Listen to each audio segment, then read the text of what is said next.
외음부과에 대해 첫 입문은 사실 제가 봤을 때 제모 같거든요. 첫걸음. 제모를 하고 나면 외음부가 보이시는 거죠. 외음부가 처졌다, 대음순이 처졌다, 소음순이 비대칭이다, 착색됐다, 뭔가 거무튀튀하다. 그리고 이제 좋으면 친구를 데려오거나 딸을 데려와요. 그래가지고 이제 같이 받으시는 분들이 되게 많거든요. 근데 제모까지 허들이 좀 높아. 질염이 아무리 심해서 제모를 이렇게 권해도 고민해볼게요 하고서는 이렇게 안 하다가 딱 1회 하고 나면 이제 마인드가 180도 바뀌어서 이제 스트레이트로 쫙 가시는데, 제모를 하고 나면 이제 눈에 보이는 거지. 외음부 착색, 팬티라인 착색 이런 게 보이면서 이것저것 상담을 좀 하시고, 건조증도 그때서야 말씀하시는 분도 많고. 그래서 일단은 내가 봤을 때는 제모, 그 다음은 미백 소음순 같아. 미백은 몇 회 정도 해야 돼요? 내가 봤을 때 1회만 해도 좀 튀어지는데 완벽하게 하려면 3회에서 5회? 피부는 뭐든지 원래 색깔로 돌아가려는 게 있어. 태닝도 그렇고. 그래서 외음부도 하얗게 해놓고 나도 워낙에 까마신 분들은 다시 돌아가려는 성질이 있거든. 한 3개월에서 6개월 체질에 따라서 그걸 해줘야 돼. 유지. 질염이라고 오시는데 질염이냐 소음순 염증이냐 피부염이냐 이거의 구분이 좀 없으세요, 사람들이. 근데 밑에가 가려워요 라고 이제 통칭을 해서 말을 하다가, 이제 제가 피부를 이렇게 보고 나면 분비물이 오래된 사람들은 피부염이 생겨 있거든요. 그럼 이렇게 건드리면서 여기 가렵지 않으세요? 여기 따갑지 않으세요? 이렇게 물어보면은 맞아요 거기에요 이렇게 말씀하시는 분들이 많단 말이죠. 뒤늦게 그거를 내가 찍기 전까지 말씀이 없다가, 그런 분들은 질염에서 이미 피부염까지 넘어간 상태인 거죠. 대부분이 질염, 소음순 염증, 피부염증을 다 뭉뚱그려 생각하고 있다가, 이제 내가 이제 피부를 사진을 찍어서 보여주면서 여기 연고 바르셔야 된다 이렇게 얘기를 하면, 네. 안에 넣는 건 질정이고 밖에 바르는 건 연고고 먹는 건 약이고, 이거를 이제 그제서야 이제 개념이 잡히시는 분들이 많거든요. 소음순 염증이 사실 굉장히 많고요. 분비물이 껴서 고통받는 사람들도 되게 많고, 그런 분들 되게 많아요. 생리 때마다 커지는 뾰루지를 갖고 계신 분들이 되게 많거든요. 그럼 이제 제일 커졌을 때 오라고 내가 보통 하잖아. 왜냐면 너무 작아지면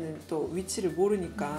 근데 그 모든 것들을 해결할 수 있는 게 소음순 축소술 플러스 소음순 축소하면서 마취 어차피 하니까 미백이죠. 근데 웬만한 소음순은 안쪽은 원래 핑크색을 갖고 있어요. 근데 겉에 마찰이 심한 부분만 좀 까만 분들이 많아서 잘라내고 나면은 굳이 미백을 안 해도 그냥 핑크빛인 분들도 되게 많거든요. 그러면 굳이 소음순 미백을 따로 할 필요가 없고 수술만으로도 그냥 미백까지 한 번에 해결이 되는 거고, 보통은 근데 그런 분들은 대음순 미백은 좀 하시는 게 좋죠.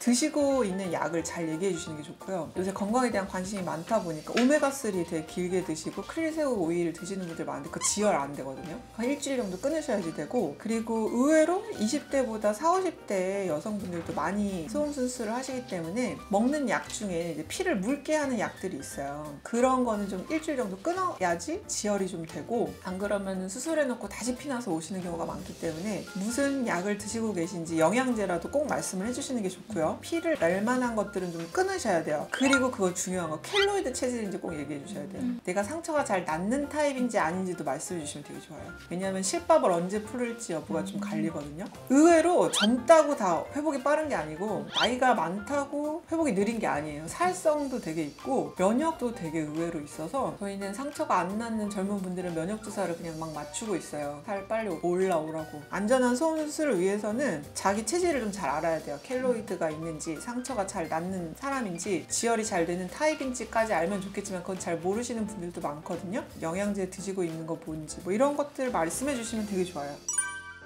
레이저 소음순 수술이라고 홍보를 하는 게 되게 많은데 그걸 비하하는 게 아니고 홍보일 뿐이에요. 그게 레이저랑 칼이랑 아이리스 시저랑 절개하는 느낌이 조금씩 다 다르거든요. 좀 둥글게 절개하고 싶다 하면 아이리스 시저가 더 유리하고, 일자로 반듯하게 잘라야 되면 칼이 더 유리하고, 좀 그냥 넓은 범위를 매시브하게 잡고 싶다 하면은 레이저가 더 유리하고, 각자 장단점이 있거든요. 그래서 저는 하나만 고집하지 않아요. 3개 다 써요. 그래서 환자분들이 질문할 때도 레이저로 하는 건가요? 이렇게 물어보면 저희는 3개를 다 씁니다. 그래야지 모양이 이쁘게 나오거든요 라고 말씀을 드려요. 왜냐면 그 유명한 레이저 소음순 기계가 있는데 걔는 되게 둔탁하게 잘리거든요. 둔탁하게 잘리는 대신에 그냥 모양이 막 화려하게 이렇게 모양을 내는 게 아니니까 피도 좀 덜 나고, 일자로 잘리니까 지혈도 좀 더 잘 되는 면이 있겠죠. 하지만 모양은 그렇게 장담할 수 없고, 저는 이게 예쁘고 얄쌍한 모양을 만들길 원하기 때문에 레이저 요 둔탁한 걸로는 막 성에 안 차요. 그래서 음액은 더 예쁘게 얄쌍하게 웨이브를 만들어줘야 되고, 밑에가 이어져 말려져 있으면 터주기도 해야 되고 이래서 저는 칼이랑 아이리스 시저랑 필요에 따라서 다 씁니다. 장비는 케이스에 따라서 자유자재로 쓰는 게 오히려 더 환자한테 예쁜 소음순을 만들어줄 수 있다고 봐요. 그리고 수처만 또 고집하는 게 아니라 만약에 필요하면은 본드를 쓸 수도 있다도 미리 설명을 드리고요. 사실 절개를 해봐야 아는 거거든요. 꼬매는 게 예쁠지 본드가 예쁠지는. 그것도 미리 말씀을 드리죠. 이거는 수술을 들어가 봐야 알지만 본드가 예쁠 경우엔 본드를 쓰고 수처가 예쁠 경우엔 수처를 하겠습니다. 이렇게 옵션을 다양하게 말씀을 드리는 것도 오히려 저희 병원 장점이라고 생각을 해요. 저는.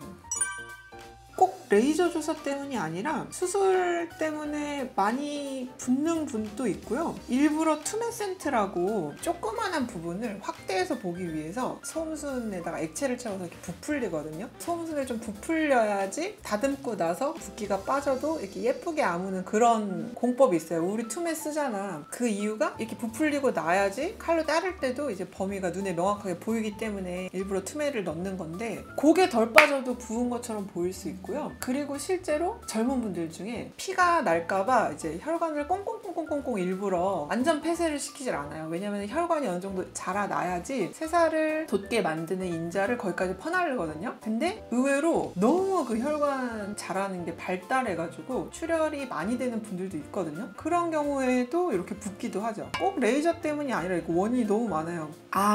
그것도 있어요. 소음순 하고 나서 일단 일정 시간을 압박을 해두거든요. 근데 이제 그거 불편하다고 미리 빼버리시는 분들이 있어요. 마음대로. 그럼 엄청 붓습니다.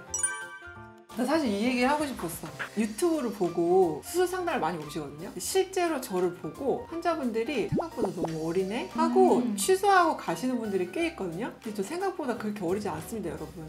저는 제가 어려 보인다는 생각을 한 번도 한 적이 없거든요. 저는 고등학교 때부터 약간 노안이었어요. 맨날 민증 검사 한다는 막 20살 때도 나 민증 검사를 당해본 적이 없어. 되게 노안이었거든? 생각보다 저 그렇게 어리지가 않습니다, 여러분. 제가 2010년도에 의사가 됐고요. 수술 케이스는 뭐 말할 것도 없고요. 동안이라고 자랑을 하는 게 아니고요, 여러분. 경력도 그렇게 짧지 않고요. 그래서 안심하고 오셔서 저희랑 상담하시면 좋을 것 같습니다.